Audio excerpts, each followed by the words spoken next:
आज हम कुछ मैथ के इम्पोर्टेंट प्रश्नों को करेंगे। यह प्रश्न गत वर्ष NMMS परीक्षा में पूछे गए प्रश्न हैं और यह प्रश्न पत्र 2018 का प्रश्न पत्र है। और इस प्रश्न पत्र में जो मैथ के प्रश्न दिए गए हैं उन प्रश्नों को आज हम करेंगे। तो दोस्तों आइए हम यहाँ पर शुरू करते हैं। पहला प्रश्न 71 नंबर का। यहाँ पे लिखा हुआ है -1/2 डिवाइड का चिन्ह, कोष्टक, फिर अंदर कोष्टक, -1/3 कोष्टक बंद, भाग का चिन्ह और 2/7।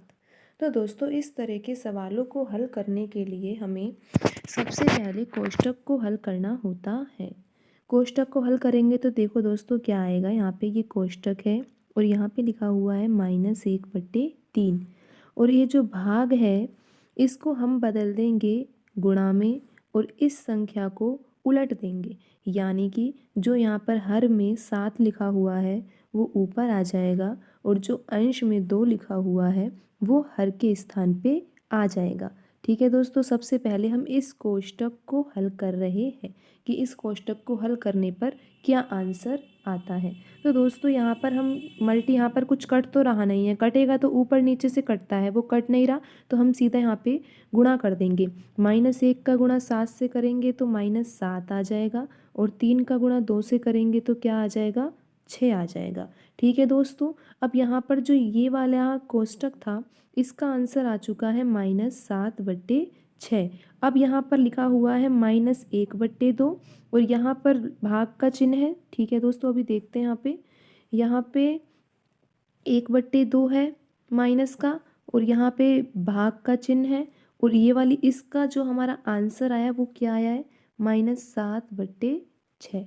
तो दोस्तों अब कैसे हल करेंगे, -1/2 लिखेंगे, भाग की जगह गुणा करते हैं और यहाँ पे इन संख्याओं को उलट देंगे। 6 ऊपर आ जाएगा और जो ये 7 है वो नीचे आ जाएगा। अब देखो दोस्तों यहाँ पे कुछ कट रहा है।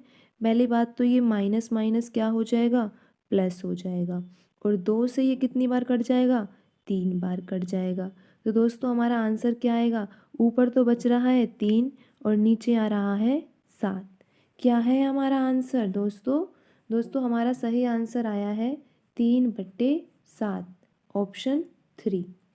दोस्तों इन सवालों को हल करने के लिए आपको बोर्ड मास का नियम ध्यान में रखना होगा। बोर्ड मास का जो नियम होता है उसमें सबसे पहले कोष्टक को हल किया जाता है। तो आप अपने उत्तर जब करो तो आप इस बात का ज़रूर ध्यान रखो कि कोष्टक को हल सबसे पहले करना है और भाग जो होता है उसकी जगह गुणा कर दो और जो ये वाली संख्या है जैसे ये 2/7 है तो इसमें अंश के स्थान पे हर को लिख दो और हर के स्थान पे अंश को लिख दो। ठीक है दोस्तों, इस तरह से आप इस सवाल को आसानी से कर सकते हो। अब हम बढ़ते हैं अगले प्रश्न की ओर। अगला प्रश्न है 72। दोस्तों ये सवाल बिल्कुल ही आसान प्रश्न है। ये सवाल बिल्कुल उसी तरीके का है जिस तरीके से हमने अभी सवाल को किया है। दोस्तों इसमें क्या दिया हुआ है, इसमें दिया हुआ है 2 सही 1/5, फिर बीच में भाग का चिन्ह और ये लिखा हुआ है 3/5। दोस्तों इसमें हमें सबसे पहले जो ये मिश्रित भिन्न दे रखी है इसको साधारण भिन्न में चेंज करेंगे। साधारण भिन्न में चेंज करने के लिए इसका तरीका होता है, यहाँ पर सबसे पहले हमको क्या करना होगा, 5 का गुणा 2 से करना होगा तो आएगा 10 और 10 में ये 1 जो है वो जोड़ना होगा तो आएगा 11/5।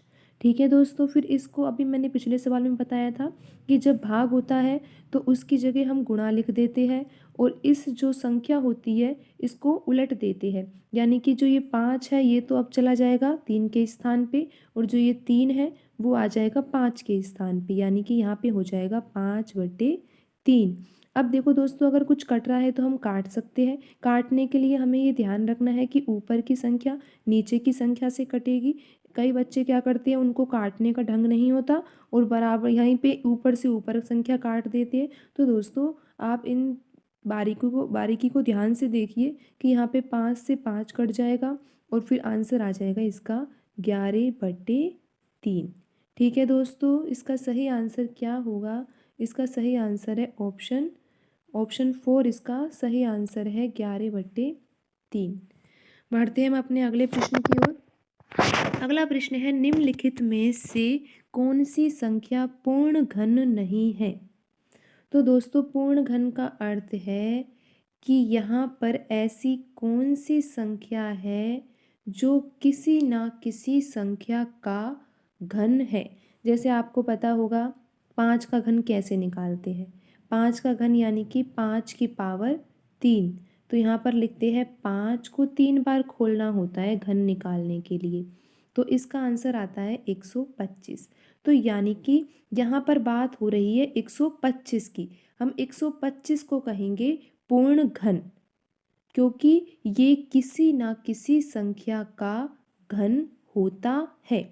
ऐसे ही दोस्तों दो जो है, दो का हम घन निकालेंगे तो 2 की घात 3।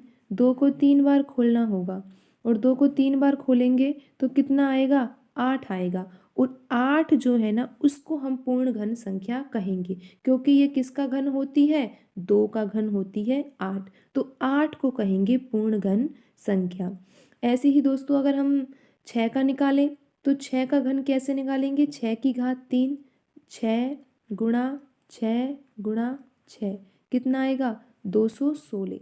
तो 216 को कहेंगे हम पूर्ण घन संख्या, क्योंकि ये 6 का घन होता है। तो दोस्तों इनमें से हमें ये चुनना है कि कौन सी संख्या जो है वो पूर्ण घन संख्या नहीं है। तो दोस्तों आपको इस बारे में जानकारी होनी चाहिए कि जैसे हम 20 का घन निकालेंगे तो 20 का गुणा हमें 3 बार करना पड़ेगा घन निकालने के लिए। 20 का गुणा 20 से ही ऐसे 3 बार करना होगा। तो आंसर आता है, इसका गुणा करने के लिए हमें क्या करना चाहिए, यहाँ पे 2 लिखा हुआ है, ये 2 लिखा हुआ है, ये 2 लिखा हुआ है, इनका गुणा कर दो पहले आपस में। यानी कि 2 दूनी 4 और 4 दूनी 8। ठीक है दोस्तों। और अब यहाँ पे ये 1 0 2 0 3 0। तो दोस्तों आप इस बात को ध्यान से देखो कि जब हम घन करते हैं, अगर यहाँ पर किसी भी एक संख्या के पीछे 0 है तो 3 संख्या से गुणा करना पड़ेगा घन के लिए। तो यहाँ पर लास्ट में 3 0 आती है। क्या आती है, 3 0। ऐसे ही जैसे जैसे हम करते हैं, जब अगर हम यहाँ पे 200 लिख देते तो 200 का अगर हम घन निकाले तो 200 गुणा 200 गुणा 200 करते। और यहाँ पे देखो 2 दूनी 4 दूनी 8 आ जाता।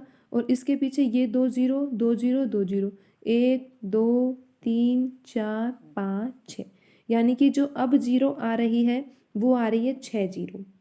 तो यानी कि जो 0 होती है वो 0 आएगी, वो 3 आएगी, 6 आएगी, 9 आएगी, 12 आएंगी, इस तरह से आएंगी 3 के गुणज में। कभी भी किसी भी घन संख्या के पीछे 2 0 नहीं आ सकती दोस्तों, ये 2 0 नहीं आ सकती। अब आप यहाँ देखो, यहाँ पे कितनी 0 दे रखी है, 3 0। तो ये तो पूर्ण घन संख्या है।